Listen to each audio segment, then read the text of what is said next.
Hello everyone, welcome to అదిరేటి రుచులు. ఈరోజు మనం బయట దొరికే వాటికంటే కూడా ఎంతో కరకరలాడే అలాగే రుచికరమైన సగ్గుబియ్యం చెక్కలు ఇంట్లోనే చాలా సింపుల్గా ఎలా తయారు చేసుకోవాలో స్టెప్ బై స్టెప్ చూద్దాము. మరి ఆలస్యం లేకుండా ఈ సగ్గుబియ్యం చెక్కలు ఎలా తయారు చేసుకోవాలో చూపిస్తాను పదండి. ముందుగా ఒక బౌల్లోకి 1 కప్పు వరకు సగ్గుబియ్యం తీసుకోవాలి. ఇప్పుడు 1 కప్పు సగ్గుబియ్యానికి 1 కప్పు నీళ్ళను వేసుకోవాలి. ఇప్పుడు ఒకసారి కలిపేసుకొని మూత పెట్టి 1 గంట సేపు ఈ సగ్గుబియ్యంని నానపెట్టండి. ఇప్పుడు గంట తర్వాత మూత తీసి చూద్దాము. చూడండి, సగ్గుబియ్యము మెత్తగా నానిపోయాయి. ఇలా చేత్తో ఒకటి పట్టుకుంటే ఈ విధంగా స్మాష్ అయిపోవాలి. ఈ విధంగా ఉంటే సగ్గుబియ్యం నానిపోయినట్లు. ఇప్పుడు నానబెట్టుకున్నటువంటి సగ్గుబియ్యంని పక్కకు పెట్టేసుకొని చిన్న మిక్సీ జార్లోకి 1 ఇంచు అల్లం ముక్కను చిన్న చిన్న ముక్కలుగా కట్ చేసుకొని వేసుకోండి. అలాగే 5 పచ్చిమిర్చిని తుంపి వేసుకోండి. ఇలా తుంపి వేసేసుకొని కచ్చా పచ్చాగా గ్రైండ్ చేసుకోండి. ఇప్పుడు ఒక బౌల్లోకి మనము ఏ కప్పుతో అయితే సగ్గుబియ్యం తీసుకున్నామో అదే కప్పుతోటి 3 కప్పుల వరకు బియ్యం పిండి తీసుకోవాలి. ఇప్పుడు మనం ముందుగా నానపెట్టుకున్నాం కదా, ఆ సగ్గుబియ్యంని ఇందులోకి వేసేసుకోవాలి.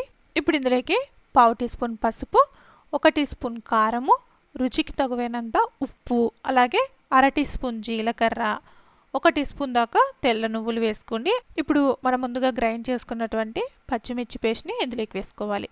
అలాగే ఇందులోకి గుప్పెడు కరివేపాకుని సన్నగా కట్ చేసుకొని వేసుకోండి. నేను ఇక్కడ కరివేపాకు కొంచెం చిన్న చిన్న ఆకులు ఉన్నాయి కాబట్టి ఇలా డైరెక్ట్గానే వేసేస్తున్నానండి. ఈ విధంగా వేసేసుకున్న తర్వాత ఇప్పుడు ఒకసారి చేత్తోటి ఈ ఉప్పు కారాలన్నీ పిండికి బాగా పట్టే విధంగా కలిపేసుకుందాం. ఈ విధంగా కలిపేసుకున్న తర్వాత ఇప్పుడు ఇందులోకి నేను ఇక్కడ 3 టేబుల్ స్పూన్ల వరకు బాగా కాచుకున్నటువంటి ఆయిల్ను వేస్తున్నాను.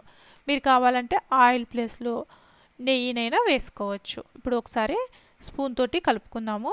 వేడిగా ఉంటుంది కాబట్టి స్పూన్ తోటి కలుపుతున్నానండి. ఈ విధంగా కలిపేసుకున్న తర్వాత నేను మరొక పక్కన స్టవ్ పైన వేడి నీళ్ళు పెట్టాను. ఇందులోకి ఇప్పుడు కొద్ది కొద్దిగా వేడి నీళ్ళు పోసుకుంటూ పిండిని కలుపుకోవాలి. నీళ్ళు వేడిగా ఉన్నాయి కాబట్టి చెయ్యి కాలుతుందని చెప్పేసి మొదటగా ఇలా స్పూన్ తోటి కలుపుతున్నానండి. కొద్దిగా మరీ వేడి పట్టుకోలేము అనుకుంటే కాస్త నీళ్ళని చల్లారనిచ్చి కలుపుకోవచ్చు. ఇప్పుడు కొద్ది కొద్దిగా నీళ్ళని పోసుకుంటూ పిండిని కలుపుకోవాలి. మొత్తంగా నీళ్ళన్నీ ఒకేసారి పోసుకున్నారంటే పిండి అనేది మెత్తగా అయిపోయే అవకాశం ఉంటుంది. నాకైతే ఇక్కడ మొత్తంగా 1.5 కప్పు దాకా నీళ్లు పట్టాయి, వేడి నీళ్ళు. ఈ విధంగా పిండిని కలుపుకోవాలి. పిండి అనేది మరీ మెత్తగా ఉండద్దండి, కాస్త గట్టిగానే ఉండాలి. చూపించిన విధంగా ఉండాలి. పిండి అనేది మెత్తగా ఉంటే కనుక సగ్గుబియ్యం చెక్కలు క్రిస్పీగా ఉండవండి, మెత్తబడిపోతాయి అని గుర్తుపెట్టుకోండి. చూడండి, ఇప్పుడు మనకు ఏ సైజులో అయితే చెక్కలు కావాలనుకుంటున్నామో ఆ సైజులో పిండి ముద్దను తీసుకొని ఈ విధంగా బాల్స్ లాగా చేసేసుకొని పెట్టేసుకోవాలి. పిండి అనేది ఆరిపోకుండా పైన క్లాత్ వేసి ఉంచండి. ఇప్పుడు మీ దగ్గర ఇలా పూరి ప్రెస్ చేసే మిషన్ కనుక ఉంటే కనుక ఇలా ఒక ప్లాస్టిక్ కవర్ పైన ఆయిల్ రాసేసుకొని ఇలా ఒక్కొక్క పిండి ముద్దను వేసి ఇలా చెక్కల్లాగా ఒత్తేసుకోండి. మరీ ఎక్కువగా ఒత్తేయద్దండి, మరీ పల్చగా అయిపోతే కనుక చెక్కలు అనేటివి అంత బాగుండవు. చూడండి, సగ్గుబియ్యం చెక్కలకి ఈ మాత్రం మందం ఉంటే సరిపోతుంది. మీ దగ్గర ఇలా పూరి ప్రెస్ చేసే మిషన్ కనుక లేకపోతే ఒక ప్లాస్టిక్ సీట్ పైన ఒక 5-6 పిండి ముద్దలను పెట్టేసి పైన ఒక కవర్ వేసేసి ఒక మందంపాటి గిన్నెతోటి నొక్కారంటే ఈ విధంగా ఈజీగా చెక్కలు రెడీ చేసేసుకోవచ్చు అండి. ఇప్పుడు నేను డీప్ ఫ్రైకి సరిపడినంత ఆయిల్ పెట్టేసి ఉంచాను. ఇప్పుడు మనం ముందుగా రెడీ చేసుకున్నటువంటి సగ్గుబియ్యం చెక్కల్ని ఒకటి వేసిన తర్వాత ఒకటి కాస్త పైకి వచ్చిన తర్వాత ఇంకొకటి వేసుకోండి. ఈ విధంగా ఆయిల్లో ఎన్ని పడతాయో అన్ని చూసుకొని వేసుకోండి, మరీ ఎక్కువగా వేసేసుకోవద్దు. ఇప్పుడు ఒక సైడు గోల్డెన్ కలర్ వచ్చిన తర్వాత రెండో వైపు టర్న్ చేసుకోవాలి.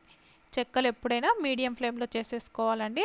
అలాగే ఆయిల్ బాగా వేడెక్కిన తర్వాత స్టవ్ అనేది మీడియం ఫ్లేమ్లో పెట్టేసుకొని ఈ చెక్కల్ని చేసేసుకోవాలి. హై ఫ్లేమ్లో పెట్టేసుకొని చేసుకున్నారంటే తొందరగా కలర్ వస్తాయి కానీ చెక్కలు అనేటివి మెత్తగా ఉంటాయి.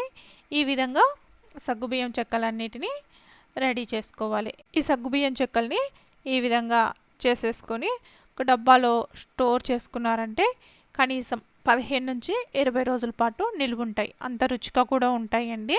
పిల్లలు ఇంటికి రాగానే ఏమున్నాయని అడుగుతారు కదండి, అలాంటప్పుడు అడగగానే బయట నుండి కొని తెచ్చేయకుండా ఇలా చేసి పెట్టేయండి. చాలా రుచిగా ఉంటాయి, అలాగే ఆరోగ్యంగా ఉంటారు. మరి ఇవాల్టి సగ్గుబియ్యం చెక్కల రెసిపీ మీకు నచ్చిందని ఆశిస్తున్నాను. మరి మీకు కనుక నా రెసిపీస్ నచ్చినట్లయితే లైక్ చేయండి, షేర్ చేయండి, అలాగే కామెంట్ చేయండి. మరిన్ని రెసిపీస్ కోసం అదిరేటి రుచులు ఛానల్ని సబ్స్క్రైబ్ చేసుకోండి. Thank you everyone.